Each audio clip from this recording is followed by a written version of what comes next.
தமிழ் சொந்தங்கள் எல்லாருக்கும் வணக்கம். ஒடிசா லோகங்கோ ஜுவார், காலிஃப்ளவர் சில்லி, அதுக்கப்புறம் காலிஃப்ளவர் தண்டு கீரை வச்சு கூட்டு பண்ண போகிறோம். ஒடிசாவில் இந்த கீரை தனியாகவே கிடைக்கும். காலிஃப்ளவர் கீரை 10 ரூபா 20 ரூபான்னு வாங்கிட்டு வருவோம்.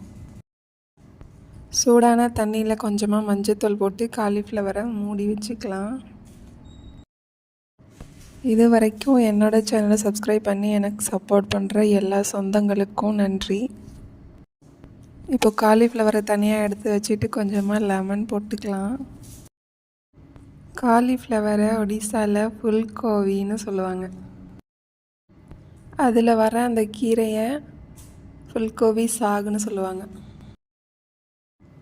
கொஞ்சமாக உப்பு போட்டு மைதா மாவு, கார்ன்ஃப்ளவர் மாவு, சில்லி பவுடர், தனி மிளகாய் தூள்லாம் போட்டு மிக்ஸ் பண்ணி ஒரு 15 நிமிஷம் வச்சு, தண்ணி மிக்ஸ் பண்ணக்கூடாது, அப்படியே 15 நிமிஷம் விட்டுட்டு ஆயிலில் பொரித்து எடுத்தால் ஒட்டாமல் வரும். இப்போ காலிஃப்ளவர் கீரை நல்லா அலசி எடுத்துக்கலாம். சின்ன சின்ன பீஸாக கட் பண்ணிக்கலாம். வேக வச்சு எடுத்துக்கணும். பேஸ்ட்டு ரெடி பண்ணிக்கலாம்.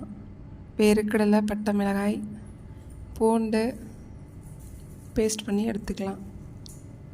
தாளிப்புக்கு வெங்காயம், கடுகு, பட்டை மிளகாய், எண்ணெய் ஊற்றி கடுகு போட்டு பட்டை மிளகாய் போட்டு வெங்காயம் போட்டு நல்லா வதக்கிக்கணும். வேக வச்சு அந்த கீரையை அதில் போட்டுக்கலாம். அப்புறம் நம்ம ரெடி பண்ணி வச்சுருக்க பேஸ்ட்டும் சேர்த்துக்கலாம். கொஞ்சம் கொதிக்க வச்சு எடுத்தால் சூப்பரான காலிஃப்ளவர் பொரியல் ரெடி. நீங்களும் வீட்டில் ட்ரை பண்ணி பார்த்துட்டு கமெண்டில் சொல்லுங்கள். சப்ஸ்கிரைப் பண்ணுங்கள், சப்போர்ட் பண்ணுங்கள் ஆல் ஃப்ரெண்ட்ஸ்.